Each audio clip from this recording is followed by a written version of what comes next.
we go. Lighting is always bad for me. There we go. Well, today we woke up in a usual spot on the side of the street. Nice quiet road. And next to me here is a fir tree. So I've been trying to dive deep into, well, not super deep, but I'm at least trying to scratch surface on wild edibles and things like that. So I've learned a bit along the way. Stinging nettle, dandelion, herb Robert, fireweed, and apparently you can make tea out of certain coniferous trees, evergreens. So cedar is one, pine is another, fir, and spruce. So this tree here is a fir tree.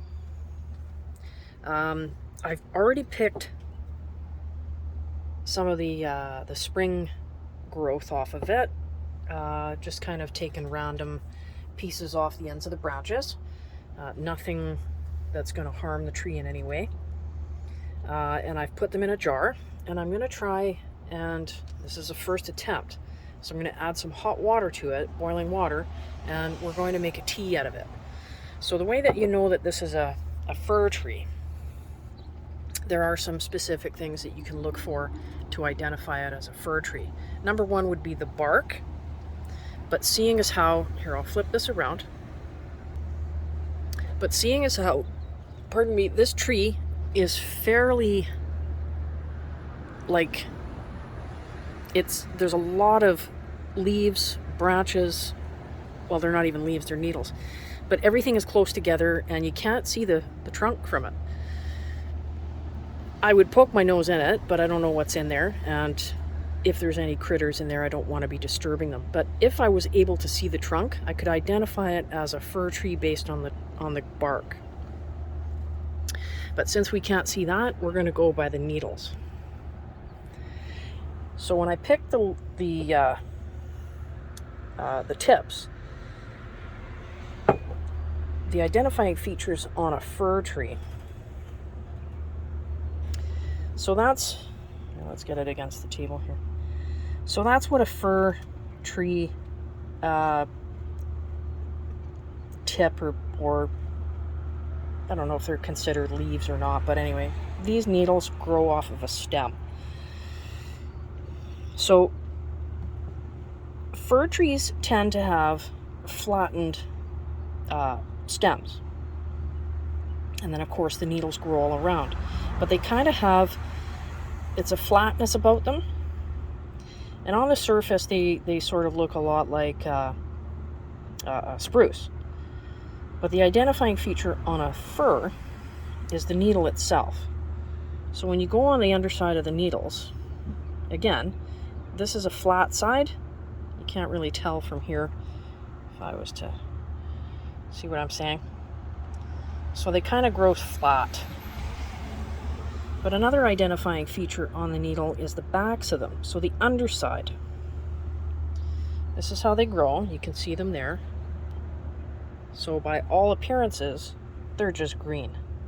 When you flip them over, the needles themselves, let's get,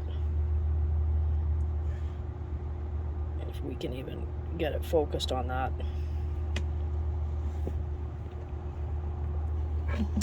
They have two white stripes on the underside of the needles.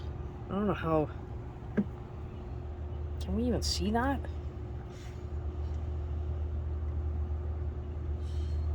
I don't know if it's focusing even.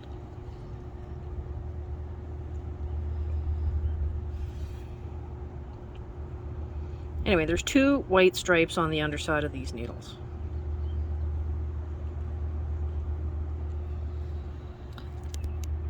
So that's another identifying feature. Another identifying feature is on the needle itself is flat. So if you look at the needle head on, they're flat. You can't roll these in your fingertips. They don't roll. Whereas a spruce needle will roll. You can roll it because it has 5 sides. These have also got rounded tips. A spruce has a pointed tip, very sharp. So there's some identifying features for a fir tree. Next time when we're out and about in the bush, and if we encounter a spruce tree, I will take one of the tips, if they still have them. We could just look at the needles anyway, and we'll compare them. Cedar is very identifiable, as is pine. So when we're out and about in the bush, depending on where we're at, there's lots and lots of cedar, lots of fir trees, lots of pine trees in the BC area. The further interior you go, where the climate gets drier, conditions are much hotter, drier, you'll see the pine tree much more often in that area.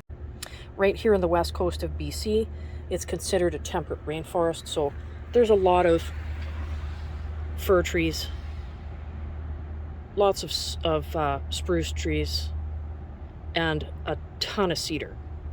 It's a temperate rainforest, so this kind of thing grows quite readily out this way. Anyway, let's make tea. All right, so we're boiling up some water right now to make this tea. And let's take a look at this. Hang on, we'll set it macro. There we are. You'll see there's the white stripes on the underside of the leaves, or the needles. So again, that's a fir. That's how you can identify a fir tree.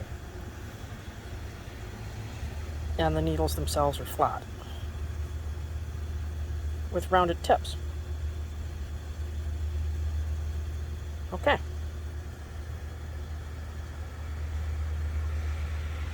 I can't wait to try this. All right, so right off the boil,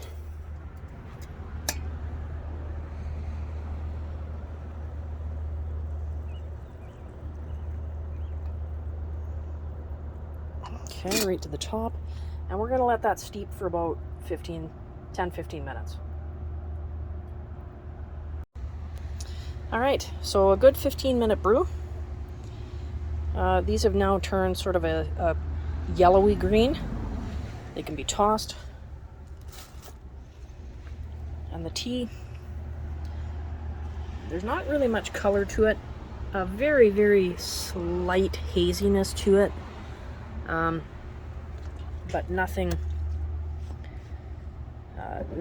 dark or spectacular about the color. Very simple. So let's give it a go. Very mild fir or sprucey fragrance to it.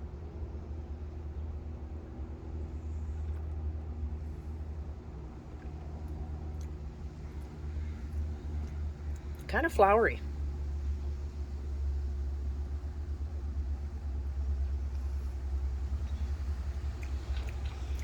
Very pleasant. Not very strong. I could probably have pushed in some more leaves or tips to give it a bit of a stronger flavor, but I like that.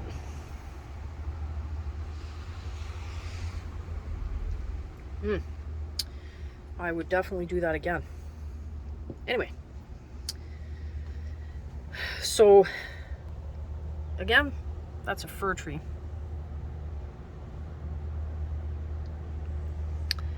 And yeah, you can make tea out of it.